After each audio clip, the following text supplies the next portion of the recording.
अस्सलाम वालेकुम। आज हम लोग देखते हैं फर्स्ट ईयर बायोलॉजी के पहले चैप्टर सेल बायोलॉजी से। नेक्स्ट टॉपिक हमारा है साइटोप्लाज्म। अब लफ्ज साइटोप्लाज्म में साइटो का मतलब है सेल और प्लाज्म का मतलब है फ्लूइड, यानी कि वो लिक्विड सब्सटेंस जो कि न्यूक्लियर मेम्ब्रेन से स्टार्ट होकर सेल मेम्ब्रेन तक सेल में मौजूद होते हैं, उसको हम लोग साइटोप्लाज्म कहते हैं।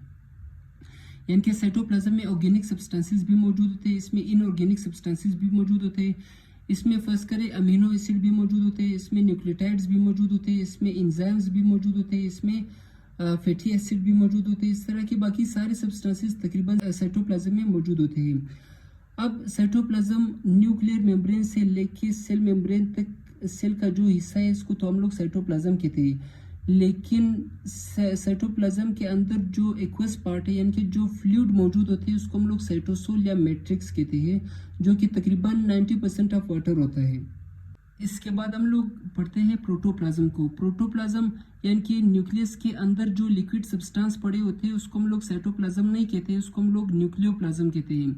Nucleoplasm and cytoplasm are collectively called protoplasm, यानी कि साइटोप्लाज्म और न्यूक्लियोप्लाज्म दोनों को एक साथ हम लोग प्रोटोप्लाज्म कहते हैं।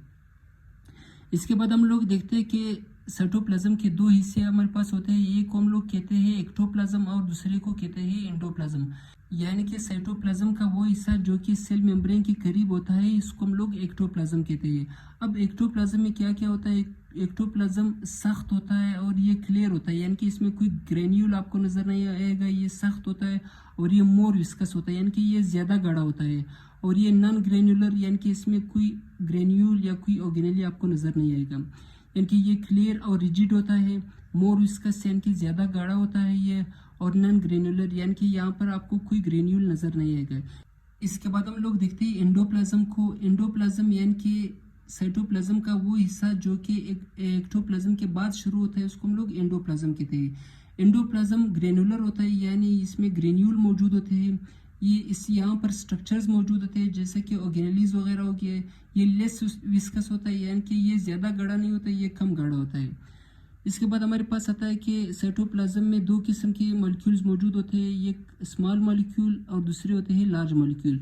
स्मॉल मॉलिक्यूल जो कि ट्रू सोल्यूशन बना देते हैं, और लार्ज मॉलिक्यूल जैसा कि प्रोटीन कार्बोहाइड्रेट हो गया, ये हमारे पास कोलाइडल सोल्यूशन बना देते हैं। फिर हमारे पास कोलाइडल सोल्यूशन दो किस्म के होते हैं, एक को हम लोग कहते हैं सोल और दूसरे को कहते हैं जेल। जेल मोर विस्कस यानी कि जेल ज़्यादा गाढ़ा होता है, और सोल लेस विस्कस यानी कि सोल जो है ना वो कम विस्कस होता है। अब कोई सोल्यूशन लेस विस्कस और मोर विस्कस यानी कि कम गाढ़ा और ज़्यादा गाढ़ा कैसे बन जाता है? जब किसी सोल्यूशन में पानी की तादाद ज़्यादा होती है और मॉलिक्यूल्स की तादाद कम होती है, तो ये सोल्यूशन लेस विस्कस बन जाता है, और इसको हम लोग सोल कहते हैं।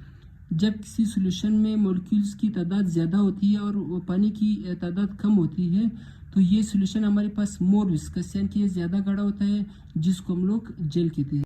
इसके बाद हम लोग देखते हैं functions of the cytoplasm. Cytoplasm के जो फंक्शंस है उसमें पहले नंबर पर आता है कि साइट ऑफ मेटाबॉलिक एक्टिविटीज़, यानी कि हमारी बॉडी में जो मेटाबॉलिक एक्टिविटीज़ होते हैं वो साइटोप्लाज्म में होते हैं। जैसा कि ग्लाइकोलाइसिस हो गया। ग्लाइकोलाइसिस एक ऐसा प्रोसेस है जिसमें ग्लूकोज की तोड़फोड़ होती है और इसके नतीजे में हमें एनर्जी मिलती है। इस प्रोसेस को हम लोग ग्लाइकोलाइसिस कहते हैं। दूसरे नंबर पर हमारे पास आता है कि स्टोर हाउस, यानी कि इसमें चीज़ें स्टोर होते हैं, जैसे कि सारे ऑर्गेनेलीज हो गए, इसमें बायोकेमिकल्स हो गए, जैसे कि अमीनो एसिड हो गया, शुगर्स एक्सेट्रा हो गया। फिर तीसरे नंबर पर हमारे पास आता है कि most protein are synthesized in cytoplasm, यानी कि ज़्यादातर प्रोटीन वो साइटोप्लाज्म में बनते हैं। साइटोप्लाज्म में कुछ फ्री राइबोसोम पड़े होते हैं, वो राइबोसोम जा करके वो प्रोटीन बना देते हैं। फिर चौथे नंबर पर हमारे पास आता है कि it provide the suitable environment for organelles to function, यानी ये ऑर्गेनेलीज के लिए एक ऐसा सुटेबल इन्वायरमेंट प्रोवाइड करता है जिसमें वो अच्छे तरीके से अपना काम कर सकते हैं। यहाँ तक था हमारा टॉपिक। अगर वीडियो पसंद आई हो तो वीडियो को ज़रूर लाइक करें।